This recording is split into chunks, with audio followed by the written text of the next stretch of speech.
రెడ్డి గారు 2009 సెప్టెంబర్ 2వ తారీఖున రాజశేఖర రెడ్డి గారు చనిపోయిన రోజు నుంచి జగన్మోహన్ రెడ్డి గారు యుద్ధం ప్రకటించాడు.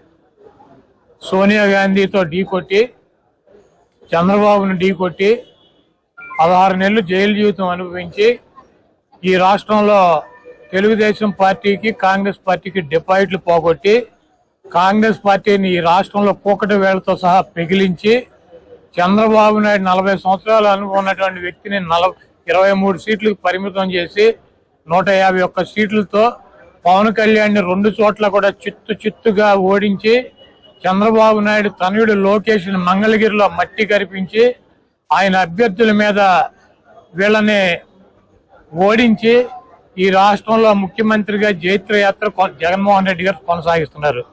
పవన్ కళ్యాణ్, చంద్రబాబు నాయుడు, లోకేష్ ఇప్పుడేమైనా యుద్ధ పేరు మోగించి, గంటలు మోగించి, పిల్లి మేడలో గంటలు కట్టుకొని చచ్చి ఉంటారు నిన్న మొన్న.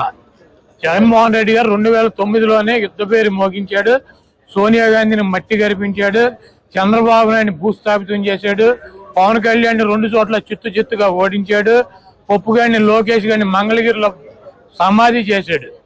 అది పరంపర కొనసాగుతూనే ఉంది. జగన్మోహన్ రెడ్డి గారు ఈ రోజు యుద్ధ పేరు మోగించడం కాదు, 2009లోనే మోగించారు.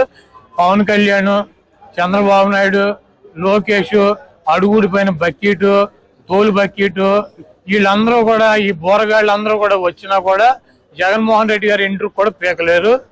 గతంలో కూడా చెప్పాం, మాకు వైఎస్ఆర్ కాంగ్రెస్ పార్టీకి 50% పైన ఓటింగ్ ఉంది. జగన్మోహన్ రెడ్డి గారు చేసేటువంటి సంక్షేమ కార్యక్రమాలు, అభివృద్ధి కార్యక్రమాలు ఈ రాష్ట్ర ప్రజలు గెలిపిస్తారు. మిగిలినట్టు 50%, బీజేపీకి 1%, కాంగ్రెస్కి 1%, పవన్ కళ్యాణ్కి 3%, చంద్రబాబుకు 40%, ఇట్లా ఉంటాయి. వీళ్ళందరూ కలిసినా కూడా ఓటు ఏమి ట్రాన్స్ఫర్ అయ్యేటువంటి పరిస్థితి ఉండదు. చంద్రబాబు నాయుడు విచిత్రంగా మాడుతూ ఉంటాడు. ఒక 420 నా కొడుకు అనమాటాడు చంద్రబాబు గారు అంటేనే ఆడు 420 గాడు. ఎందుకంటే జగన్మోహన్ రెడ్డి గారు అభ్యర్థులను మారుస్తున్నాడంట. ఎంఆర్ఓలకి ట్రాన్స్ఫర్లు ఉంటాయి, అధికారులకు ట్రాన్స్ఫర్లు ఉంటాయి, ఎమ్మెల్యేలకు కూడా ట్రాన్స్ఫర్లు ఉంటాయి అంటాడు.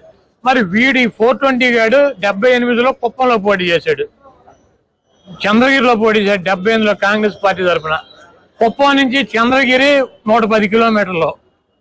ఈయన పోటీ చేసిన చంద్రగిరి నుంచి కుప్పం 110 కిలోమీటర్లు, కర్ణాటక బోర్డర్లో, తమిళనాడు బోర్డర్లో ఉంటుంది అది. మరి వీడు ఎట్లా ట్రాన్స్ఫర్ అయ్యలేడండి? చంద్రగిరి నుంచి కుప్పం వీడు ఆఫీసరా, వీడి అధికారా, వీడు ఎమ్మెల్యేకి వెళ్ళలేదా? అన్ని సొల్లు నా కొడుకు, సొల్లు మాటలు, సొల్లు నా కొడుకు అనమాట. ట్రాన్స్ఫర్లు ఉంటాయని నాకు తెలియదు. విచిత్రంగా ఈడే కదా అసలు ట్రాన్స్ఫర్ ఎప్పుడు 89లో వెళ్ళాడు, 30 సంవత్సరాల నాడు వెళ్ళాడు ఈ ట్రాన్స్ఫర్ అయ్యి చంద్రగిరి నుంచి కుప్పం. మరి వీడి కొడుకు అక్కడ మంగళగిరిలో స్కూల్లో చదువుకున్నాడా? వీడు ఊరు మంగళగిరా, లేకపోతే వీడు పుట్టింది, వీడు పెరిగింది మంగళగిరా? మరి ఈడేటో వచ్చాడు పప్పు నా కొడుకు మంగళగిరి పోటీ చేయటానికి ట్రాన్స్ఫర్ అయ్యి రాలేదా? హైదరాబాద్ లో చేయొచ్చుగా, లేకపోతే ఆడి బాబు చంద్రగిరిలో చేయొచ్చుగా. మరి పవన్ కళ్యాణ్ భీమవరంలో పుట్టి గోళీలు ఆడాడా, లేదా గాజువాకులో సంక్రాంతాడా? వీళ్ళు అసలు బాబు, కొడుకు, పార్ట్నర్, దత్తపుత్రుడు అందరూ కూడా వలస వెళ్ళి అక్కడెక్కడ పోటీ చేసేవాళ్లే. వీళ్ళకంట ట్రాన్స్ఫర్లు ఉంటాయని తెలియదంట.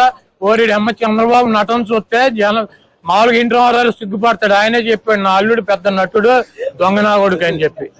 కాబట్టి ఈ ట్రాన్స్ఫర్లు ఇవన్నీ పిట్ట కథలు, ఇవన్నీ చంద్రబాబు నాయుడు చెప్పినా కూడా నడవదు.